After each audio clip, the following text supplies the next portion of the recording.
देश के रेल इतिहास में एक नया अध्याय जुड़ने जा रहा है। प्रधानमंत्री नरेंद्र मोदी हरियाणा के जिंद रेलवे स्टेशन से देश की पहली हाइड्रोजन से चलने वाली ट्रेन को हरी झंडी दिखाएंगे। यह ट्रेन जिंद से सोनीपत रूट पर संचालित होगी और स्वच्छ ऊर्जा आधारित परिवहन की दिशा में भारत का बड़ा कदम मानी जा रही है। हाइड्रोजन फ्यूल सेल तकनीकी से चलने वाली यह ट्रेन डीजल की तुलना में कम प्रदूषण करेगी और ग्रीन रेलवे मिशन को मजबूती देगी। भारतीय रेलवे की इस पहल से भारत आधुनिक और पर्यावरण अनुकूल परिवहन व्यवस्था की ओर से तेजी से आगे बढ़ रहा है। आस्था और भक्ति का महापर्व भगवान जगन्नाथ की विश्व प्रसिद्ध रथ यात्रा आज उड़ीसा के पुरी से भव्य रूप में शुरू हो गई है। भगवान जगन्नाथ के बड़े भाई बलभद्र और बहन सुभद्रा अपने अपने दिव्य रथों पर विराजमान होकर गुंडीचा मंदिर के लिए रवाना हुए हैं। लाखों श्रद्धालु रथों की रस्सियां खींचकर पुण्य लाभ प्राप्त कर रहे हैं। पूरे पुरी शहर में सुरक्षा के कड़े इंतजाम किए गए हैं। देश के कई शहरों में जैसे अहमदाबाद और उदयपुर में भी रथ यात्रा बड़े उत्साह और श्रद्धा के साथ निकाली जा रही है। भक्ति, परंपरा और उत्साह का अद्भुत संगम हर किसी को अपनी ओर आकर्षित कर रहा है। दिल्ली हाई कोर्ट से बड़ी खबर है। जलवायु कार्यकर्ता सोनम वांगचुक की लगातार जारी भूख हड़ताल अब अदालत तक पहुंच गई है। उनकी बिगड़ती सेहत को देखकर दायर जनहित याचिका पर सुनवाई करते हुए दिल्ली हाई कोर्ट ने केंद्र सरकार और दिल्ली सरकार से जवाब मांगा है। याचिका में वांगचुक को तत्काल सरकारी अस्पताल में भर्ती कर आवश्यक चिकित्सा सुविधा देने और जरूरत पड़ने पर मेडिकल हस्तक्षेप की मांग की गई है। अदालत ने मामले की गंभीरता को देखते हुए तत्काल सुनवाई के लिए स्वीकार किया है। उधर सोनम अपनी मांगों पर अडिग हैं, जबकि उनकी सेहत को लेकर चिंता लगातार बढ़ती जा रही है।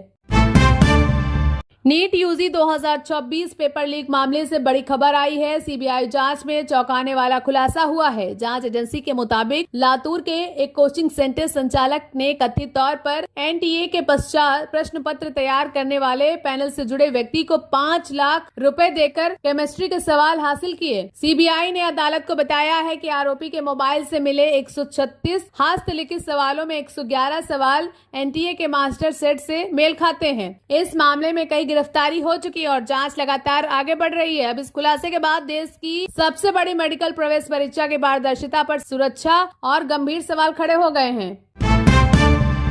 देश में मानसून का असर लगातार बढ़ता जा रहा है। असम और अरुणाचल प्रदेश में भारी बारिश के चलते कई इलाकों में बाढ़ जैसे हालात बन गए हैं। नदियां उफान पर हैं, जनजीवन प्रभावित है और राहत बचाव अभियान जारी है। वहीं भारत मौसम विज्ञान केंद्र ने उड़ीसा समेत पूर्वोत्तर और पूर्वी भारत के कई राज्यों में भारी से बहुत भारी बारिश का अलर्ट जारी किया है। इसके बावजूद पुरी में भगवान जगन्नाथ की विश्व प्रसिद्ध रथ यात्रा पूरे श्रद्धा और उत्साह के साथ निकाली जा रही है। प्रशासन ने श्रद्धालुओं की सुरक्षा के लिए व्यापक इंतजाम किए हैं और लोगों से मौसम विभाग की चेतावनियों का पालन करने की अपील की है।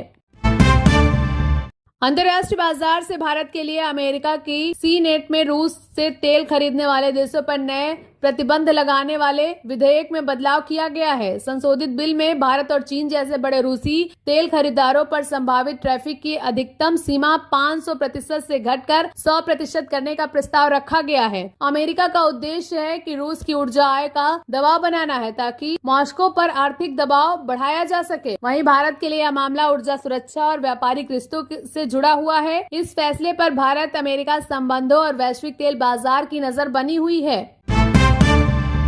पश्चिम बंगाल की राजनीति से तृणमूल कांग्रेस के वरिष्ठ विधायक ममता बनर्जी के करीबी माने जाने वाले मदन मित्रा ने पार्टी के सभी पदों से इस्तीफा देकर बगावती खेमे का दामन थाम लिया है। मदन मित्रा ने आरोप लगाया है कि पार्टी में उनकी बात नहीं सुनी जा रही थी और नेतृत्व में मतभेद लगातार बढ़ रहे थे। उनके इस फैसले को ममता बनर्जी के लिए बड़ा राजनीतिक झटका माना जा रहा है। इस घटनाक्रम के बाद बंगाल की राजनीति में हलचल तेज हो गई और आने वाले दिनों में टीएमसी के भीतर और बदलाव की अटकलें भी तेज हो गई।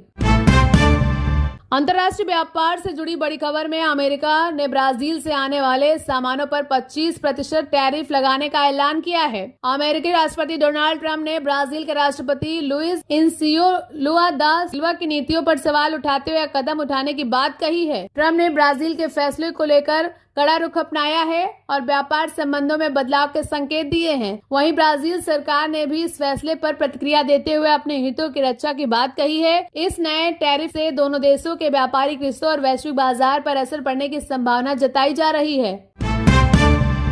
तमिलनाडु स्थित भारत के सबसे बड़े परमाणु ऊर्जा केंद्र कुंडनकुलम न्यूक्लियर पावर प्लांट से जुड़े हजारों संवेदनशील दस्तावेज कथित तौर पर साइबर हमले के बाद डार्क वेब पर लीक हो गए हैं। रिपोर्ट्स के मुताबिक लीक हुए डेटा में ब्लूप्रिंट, सप्लायर से जुड़ी जानकारी और परियोजना के तकनीकी दस्तावेज शामिल हैं। हालांकि nuclear power corporation of India और संबंधित एजेंसियों का कहना है कि परमाणु संयंत्र के कोर, रिएक्टर सिस्टम और सुरक्षा से जुड़ी महत्वपूर्ण प्रणालियां पूरी तरह सुरक्षित हैं। मामले की जांच शुरू कर दी गई है और साइबर सुरक्षा एजेंसियां पूरे घटनाक्रम की पड़ताल कर रही हैं। सोना चांदी खरीदने वालों के लिए राहत की बड़ी खबर है। आज घरेलू सराफा बाजार और MCX बाजार में सोने और चांदी की कीमतों में हल्की गिरावट दर्ज की गई है। सोने के वायदा भाव में नरमी देखने को मिली है, जबकि चांदी में भी फिसलकर 2,20,000 रुपए प्रति किलो से नीचे आ गई है। बाजार विशेषज्ञों का कहना है कि डॉलर की मजबूती, वैश्विक आर्थिक संकेतों और निवेशकों की सतर्कता के कारण कीमती धातुओं पर दबाव बना हुआ है। हालांकि आगामी त्योहार और शादी के सीजन को देखते हुए मांग बढ़ाने की उम्मीद जताई जा रही है। ऐसे में खरीदारी करने वाले निवेशकों की नजर अब बाजार के अगले रुख पर टिकी हुई है। रूस यूक्रेन युद्ध से जुड़ी बड़ी खबर सामने आई है। अजोव सागर के यूक्रेन के ड्रोन हमलों के बाद रूस की समुद्री गतिविधियों पर बड़ा असर पड़ा है। रिपोर्ट्स के मुताबिक कई रूसी जहाजों को निशाना बनाए जाने के बाद महत्वपूर्ण समुद्री मार्गों पर शिपिंग को अस्थायी रूप से रोका गया है। इससे रूस के अनाज और ईंधन निर्यात पर दबाव बढ़ने की आशंका जताई जा रही है। अजोव सागर रूस के लिए रणनीतिक रूप से बेहद अहम व्यापारिक रास्ता है। वहीं यूक्रेन हमलों को रूस की युद्ध क्षमता और सप्लाई नेटवर्क को कमजोर करने की रणनीति के तौर पर देख रहा है। इस घटनाक्रम में वैश्विक व्यापार और खाद्य बाजारों पर भी असर पड़ सकता है। अयोध्या राम मंदिर चढ़ावा चोरी मामले में जांच लगातार आगे बढ़ रही है। पुलिस ने आरोपी रामाशंकर के घर पर छापेमारी के दौरान प्रॉपर्टी से जुड़े दस्तावेज बरामद किए हैं। इसके बाद उसके एक कमरे को सील कर दिया गया है। जांच एजेंसियों ने आरोपी से करीब 14 घंटे तक पूछताछ की, जिसके बाद में उसे बैंक कर्मी के साथ जेल भेजा गया। पुलिस अब बरामद दस्तावेजों और अन्य सबूतों की जाँच कर रही है, ताकि मामलों से जुड़े आर्थिक लेन देन और संपत्तियों की जानकारी जुटाई जा सके। इस कार्रवाई के बाद मंदिर चढ़ावा चोरी मामले में जांच का दायरा और बढ़ गया है। प्रशासन पूरे मामले पर नजर बनाए हुए है। राजस्थान से एक अनोखी और चर्चित खबर सामने आई है। जयपुर की खुली जेल में सजा काट रहे 2 युवक आजीवन कारावास के दोषियों को शादी करने के लिए 15 दिन की पैरोल मिली है। दोनों की मुलाकात खुली जेल में हुई थी और समय के साथ उनका रिश्ता प्यार में बदल गया। राजस्थान हाई कोर्ट के निर्देश के बाद पैरोल मंजूर हुई, जिसके बाद दोनों परिवारों की मौजूदगी में विवाह संपन्न हो गया। पैरोल अवधि पूरी होने के बाद दोनों को फिर से जेल लौटाकर अपनी सजा पूरी करनी होगी। यह मामला कैदियों के अधिकारों और जेल सुधार व्यवस्थाओं को लेकर भी चर्चा का विषय बन गया है। अमेरिका और ईरान के बीच बढ़ते तनाव से अमेरिकी राष्ट्रपति डोनाल्ड ट्रंप ने ईरान को लेकर कड़ा बयान देते हुए चेतावनी दी है कि अगर बातचीत के जरिए समाधान नहीं निकला तो आने वाले दिनों में हमले और तेज किए जा सकते हैं। ट्रंप ने ईरान के पावर प्लांट और पुलों जैसे महत्वपूर्ण ढांचों को संभावित निशाना पर लेने की बात कही है। वहीं क्षेत्र में सैन्य गतिविधियां बढ़ने से वैश्विक तेल बाजार और अंतर्राष्ट्रीय सुरक्षा को लेकर चिंता बढ़ गई है। दोनों देशों के बीच तनाव कम करने के लिए कूटनीतिक प्रयासों पर भी नजर बनी हुई है। उत्तराखंड से ऋषिकेश भनियावाला हाईवे चौड़ीकरण परियोजना को लेकर विरोध प्रदर्शन तेज हो गया है। हजारों पेड़ की कटाई के खिलाफ स्थानीय लोग, पर्यावरण प्रेमी और सामाजिक संगठनों ने सड़क पर उतरकर प्रदर्शन किया। हरेला पर्व के मौके पर प्रदर्शनकारियों ने इसे ब्लैक हरेला के रूप में मानते हुए सरकार से पेड़ों की कटाई तुरंत रोकने की मांग की। उनका कहना है यह क्षेत्र हाथियों के लिए महत्वपूर्ण कॉरिडोर और समृद्ध वन क्षेत्र का हिस्सा है, इसलिए बड़े पैमाने पर पेड़ काटने से पर्यावरण और वन्य जीवों पर गंभीर असर पड़ेगा। वहीं प्रशासन का कहना है कि सड़क परियोजना क्षेत्र की कनेक्टिविटी और यातायात सुधार के लिए यह जरूरी है। पंजाब से जसवंत सिंह खलाड़ा हत्याकांड को लेकर एक बार फिर विवाद तेज हो गया है। पूर्व डीएसपी जसपाल सिंह ने एक तस्वीर सोशल मीडिया पर वायरल होने के बाद मामला चर्चे में आ गया है। जसपाल सिंह 1995 के मानवाधिकार कार्यकर्ता जसवंत सिंह खलाड़ा के अपहरण और हत्या के मामले में दोषी ठहराए गए थे और उन्हें उम्र कैद की सजा सुनाई गई थी। हाल ही में उनके जमानत पर बाहर आने और मौजूदा स्थिति को लेकर सवाल उठ रहे हैं। जेल प्रशासन ने उनके पते और स्थिति के सत्यापन की प्रक्रिया शुरू की है। इस मामले ने पंजाब की राजनीति और मानवाधिकार मुद्दों पर भी बहस छेड़ दी है।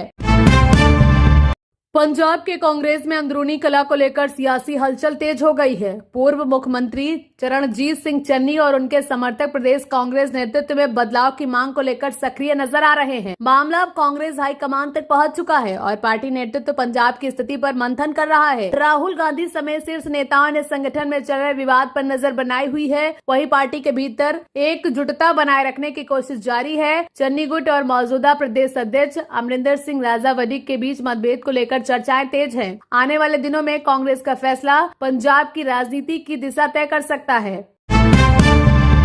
हिमाचल प्रदेश में मानसून ने रफ्तार पकड़ ली और कई इलाकों में भारी बारिश से हालात चुनौतीपूर्ण हो गए हैं। मौसम विभाग ने राज्य के कई हिस्सों में तेज बारिश, बादल फटने और फ्लैश फ्लड का खतरा देखते हुए अलर्ट जारी किया है। लगातार बारिश के कारण पहाड़ी क्षेत्रों में भूस्खलन, सड़क बाधित होने और नदी नालों के उफान पर आने की आशंका बढ़ गई है। प्रशासन ने लोगों और पर्यटकों से सतर्क रहने की अपील की है। मौसम विभाग के अनुसार आने वाले दिनों में भी बारिश का दौर जारी रह सकता है। स्थानीय प्रशासन राहत और बचाव व्यवस्थाओं पर नजर बनाए रखे हुए है।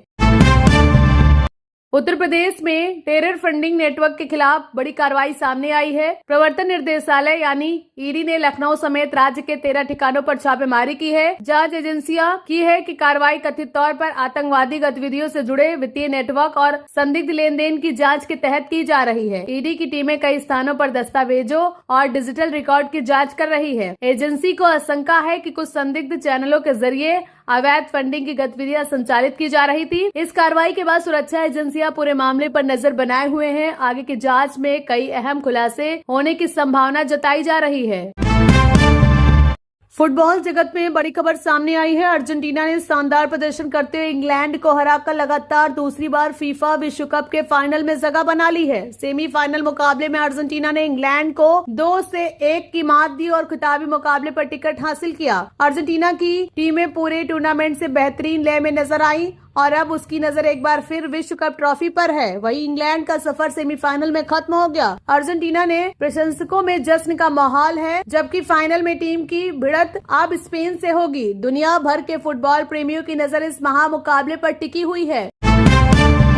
मिडिल ईस्ट में ईरान के रिवोल्यूशनरी गार्ड्स यानी IRGC ने दावा किया है कि उसने कुवैत के अली अल सलेम एयर बेस के राडार सिस्टम को मिसाइल और ड्रोन हमले में निशाना बनाया। IRGC के मुताबिक इस हमले में अमेरिकी सैन्य ठिकानों को टारगेट किया गया और कई रक्षा प्रणालियों को नुकसान पहुंचाने का दावा किया गया। हालांकि इन दावों की स्वतंत्र रूप से पुष्टि नहीं हुई है। इस घटना के बाद खाड़ी क्षेत्र में तनाव और बढ़ गया है। अमेरिका और ईरान के बीच जारी टकराव के चलते वैश्विक सुरक्षा और तेल बाजार पर भी नजर बनी हुई है।